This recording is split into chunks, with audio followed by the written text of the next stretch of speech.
Hello? Welcome back to the DevBrev channel. Today, I have something a little bit different. We're not going to be cooking, we're not going to be reviewing an anime or a manga. Today, I want to do something a little bit more personal. We're going to be talking about my top 10 favorite anime. Now, I know it's a little early to be doing a top 10 video. Most people will wait a little bit longer to do top 10s, mostly when people request it. But I thought this would be a good idea for anyone watching to get to know me and my tastes. First, we're going to be starting with two honorable mentions. Honorable mention number one is going to Oshinoko. Now, if you've seen my previous Oshinoko video, you'll know that I absolutely adore this series. However, I tend to wait until the show's done to actually give judgment on it. So, until the series is concluded, I'm not gonna see if it goes on my top 10 or not. It potentially at this point looks like it might, but who knows? We'll see. Second honorable mention is Ouran High School Host Club. It kind of pains me that Ouran doesn't make it on the list. It just barely makes it, but it's still a really fun anime, and it's really nostalgic to me. When I first heard what anime was, and then I went to start actively looking for anime to watch, Ouran was one of the first anime that I started watching.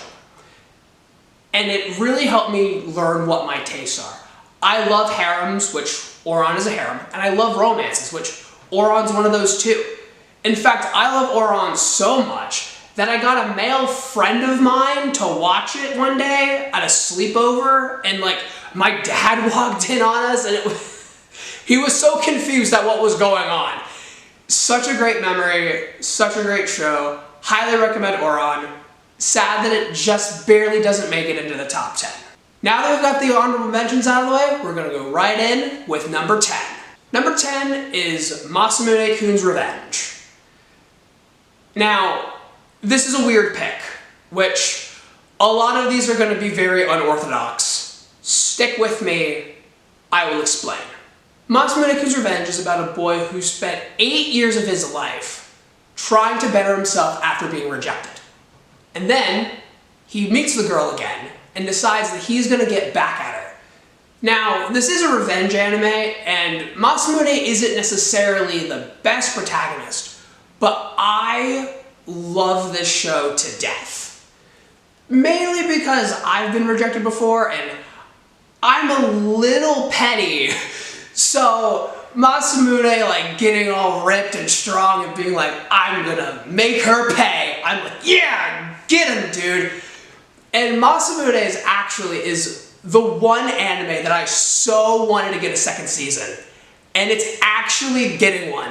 And I'm super excited for it. I'm a little nervous because the trailers don't look as good as season 1 did. That's why Masamune's is at number 10 and being threatened by Oshinoko to get knocked off the list. But it's still an anime that I hold close to my heart because of my past experiences. And man, where season 2 is gonna go is gonna be great. If you haven't read the manga but you've seen season 1, you're gonna want to watch season 2 of Masamune's. Get ready. Number 9. For number 9, we have Hajimete no Gal, or My First Girlfriend is a Gal. Don't judge me on this one, okay? This show is so sweet and so wholesome despite the cover image. The show follows Jinichi, who's a very typical ecchi protagonist. He's a little, oh, girls, oh, boobs, meh. So he comes off a little creepy, but he always means well. And he asks out this girl, Yukana, who is way out of his league, and for some reason, she says yes. And then really cute and wholesome shenanigans ensue. Now, I've actually read the manga for this one, and the anime is very different from the manga. And I think that's a good thing. The manga is not my favorite. It doesn't really do much when it comes to an overarching plot. It just sort of makes plot contrivances with the characters, and then it's been really stale. I ended up dropping it. The anime has a lot of original content. The anime actually starts before one of the main girls is actually introduced, and this girl is in episode 1 of the anime. So they gotta make up a lot of stuff up so that they can have content for the show, because the manga barely has any at this point. But I think that's a good thing, because again, manga's not very great, and the anime comes up with some good ideas. My favorite part is that Junichi actually is someone you can root for. And he grows. At the beginning, like I said, he's very, boobs, Yukana, you're so hot, he has a lot of fantasies about Yukana.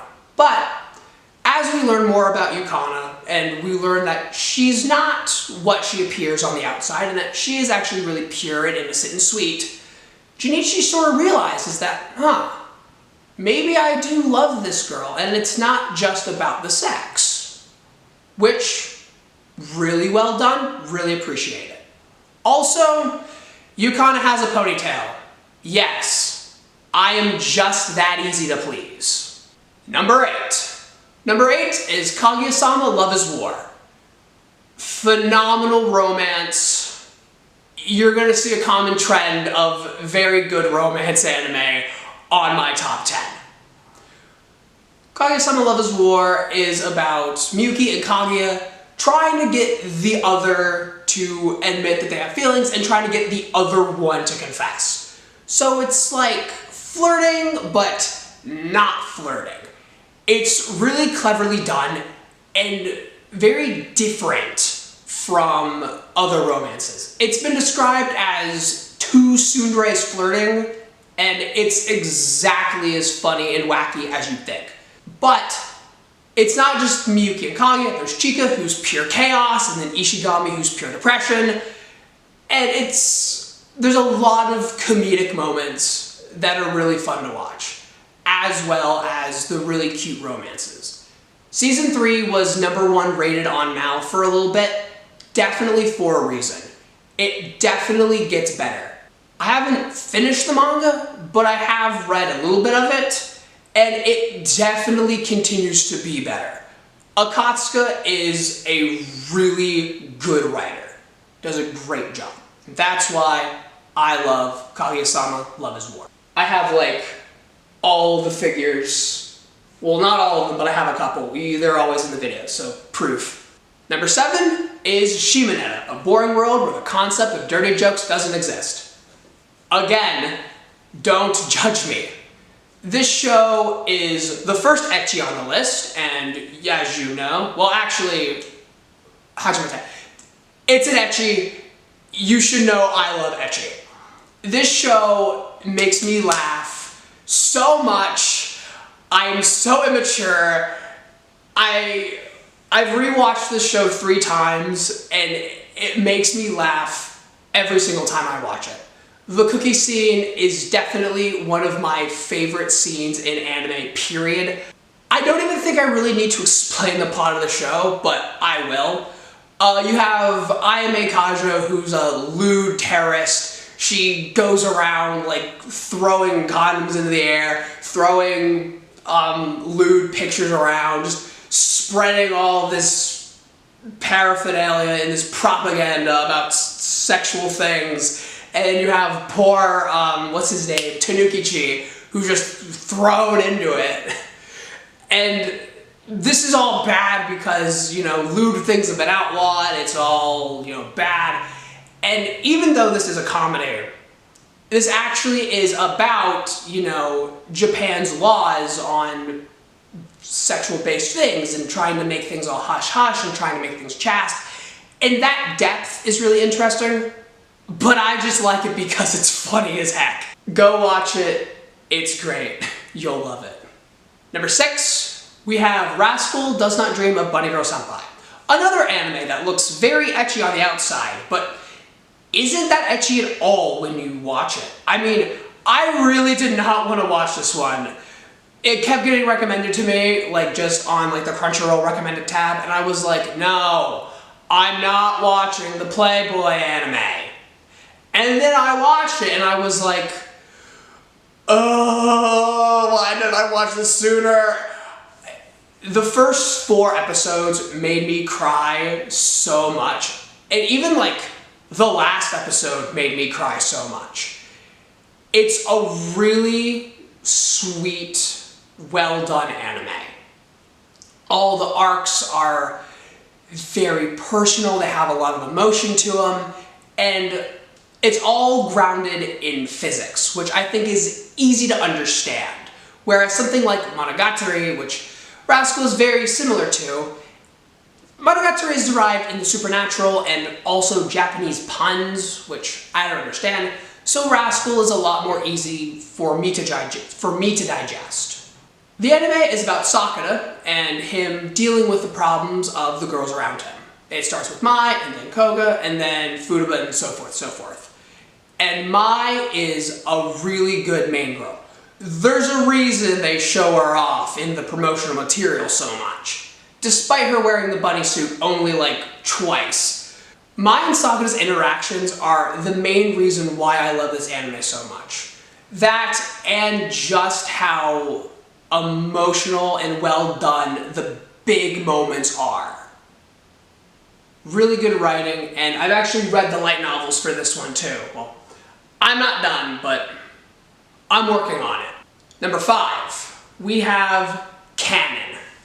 Now, every good thing that I just said about Rascal, apply that to canon, and then times it by 10. Canon is phenomenal. If you're a fan of Rascal Does Not Dream of Bunny Girl Senpai or Monogatari, you have got to watch canon. Specifically, I am talking about the 2005 version. Now, what is canon? Canon is about our main character, Yuichi, who used to visit his cousins in this small, snowy town every winter. He hasn't been back in a long time, and he seems to have some memory loss. Weirdly similar to Elfenlied, which I find bizarre. Anyway, it follows Yuichi meeting a slew of girls, just like Rascal Does Not Dream of Bunny Girl Senpai. But where Rascal sort of takes the girls and puts them in arcs and separates them out, and you meet them along the way, canon starts with Yuichi meeting all the girls, and he actually gets into a rhythm where you see his whole day, you see him interacting with each one of them at different parts of the day, and then we settle into talking about the problems that the girls are dealing with. And each problem is supernatural in nature, so it lets the show be creative and do some really interesting things. And there's a big mystery through everything that just leaves you with suspense. Well, other than one girl's problem, she doesn't have anything supernatural going on with her, which gives her part so much more weight. I'm not going to explain it because I don't want to spoil it, but just know it's so well handled. Canon is based off of a visual novel, and at the end of each arc, Junichi sort of has a really personable moment with the girls, and I actually really like this. In most harems, there's only really one girl that wins, and all the other girls just seem kind of left to the wayside. But in canon, it's very open-ended. There is definitely one girl that... What's his name? Yuichi? Okay. There is definitely one girl that Yuichi actually has feelings for. But due to the open nature of how the arcs of each girl end, you could theoretically think that Yuichi has feelings for them. So, if you ship Yuichi with one of these girls, you could choose to believe that he likes them. But if you don't see it that way, you can see that Yuichi just has very strong platonic feelings for each of them. And I think that's very clever, which works for the visual novel because these arcs are the girls' routes, and if you're going down them, that means you're trying to romance them. Really, excellent way on how to adapt a visual novel. I will say, canon made me sob like a baby at the end. So, be warned for that, but the tears are worth it. Please, please, please, if you're going to take any show as a recommendation from this video, make it canon. Number 4, Food Wars. Stop judging me! I like ecchi! Okay, so this one shouldn't be a shock. I'm doing a whole series dedicated to Food Wars where I cook all the dishes. And that's why I love Food Wars. I love cooking. And Food Wars actually helped me discover that. I've always watched the Food Network, like, ever since I was 12, but cooking just didn't seem like something I really wanted to do. It was like, cooking, that takes effort, you know? I'll just watch anime and make videos for it. That doesn't take effort at all. But when I actually started cooking and cooking things from Food Wars, I discovered this love for it, and it was kind of stupid. I hadn't realized that before, and Food Wars helped me do that. Also, it's ecchi, which definitely helps me to appreciate it a lot more. So yeah, Food Wars is really near and dear to my heart, and I don't see it dropping in the rankings anytime soon. Alright, so we're moving on to the top 3. These are the big guns. These are the shows that totally define my personality. If a show makes it into my top 3, it is really special to me. And we're going to start with number 3, my teen romantic comedy Snafu, or Oragairu for short. There's a reason I own 4 Yukinos. There's a reason I own all the light novels. There's a reason I own all 3 seasons on Blu-ray. I love this show to death. It is hands down the best romance anime out there. Oragairu does such a good thing with talking about relationships and how they can change and what they mean. The genuine scene is one of the best scenes in any anime, and it makes me cry so much. I'm reading volume 14 right now. I've had it for a while, but I just can't get through it because of how emotional it makes me. I remember when I watched season 3 when it finally came out, and it was breathtaking. It really is one of the best romances. I'm not talking a lot about the plot, and I'm going to keep this brief because I will make an Oragairu video because it deserves the best. Also, I know this is like a meme in the community, but I relate to Hickey a lot. And when it comes to the anime that I like, if I can see myself in the main character, or if I can put myself into the situations of the show, I'll end up liking it more. And my personal experiences with relationships and dating remind me of the relationships in Oragairu. So that's why it takes the number 3 spot and why it's so important and personal to me. Number 2, JoJo's Bizarre Adventure. I love JoJo's. I've seen all the anime, I've read the manga, I am up to date with part 9. It's so good. My music tastes have been formed by JoJo's like you wouldn't believe. I thank Araki for putting all of them in because I found some great music because of it. The characters are so wacky, the powers are so fun, the fights are all just puzzles. I love watching the characters like think their way out of the problems instead of being like, I believe in myself, so I'm gonna win. Punch. It's like, my blood is turning into razor blades. How do I beat this? With my power that can see the future, right? JoJo's has this reputation for being super wacky and bizarre, and I love that about JoJo's. I love anime that make me go, what? And JoJo's is no exception. JoJo's will be getting a lot of videos from me, and maybe one a little bit soon. Okay. And now finally, number 1. Shigatsu wa Kimi no Uso, or Your Lie in April. I first watched Your Lie in April about 7 years ago now, and I've not stopped thinking about it. The ending sticks with me so much. I know a lot of people talk about the ending and they harp on it, but the ending is phenomenal. I still listen to the final song from Your Lie in April, Ballad number 1 in G minor. I listen to it often, and I always sort of tear up at a certain point. If you've seen the show, you might be able to guess. But I just have this powerful, strong connection to Your Lie in April. I was definitely in a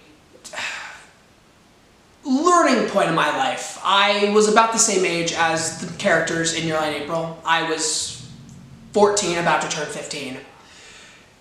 And I saw a lot of myself in Kosei, which we talked about earlier. If I can see myself in the main character, I'll definitely like an anime more.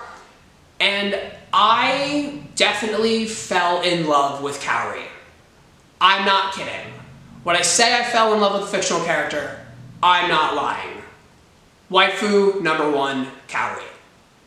And yeah, watching this slice of life, seeing Kosei learn and grow, the themes about, the world seeming dark, but then having joy and bringing color. I've always sort of held on to that and trying to see the positive side of things and having a more positive disposition. And I'm glad that Your Lie in April was able to teach me that. Also, you know that meme where it's like, lie down on the floor, try not to cry a lot? That was me at the Your Lie in April ending. It was not pretty, but boy, did it stick in my mind. I probably should rewatch Your Lie in April because it's been a while and maybe it's not as good as I remember, but I can't bring myself to do it because the pain is still there from watching that ending. But I don't think anything's gonna change even if I do rewatch it. Your Lie in April is still gonna remain forever and always my number 1. And that's it for that. That's my top 10. Make sure to like and subscribe and go down in the comments and tell me what you think. How trash is my taste? How bad are my opinions? Let me know. And hey, maybe you have some recommendations. Maybe you want to share your top 10. Make sure to comment and then I'll maybe respond. So yeah, until next time, sayonara.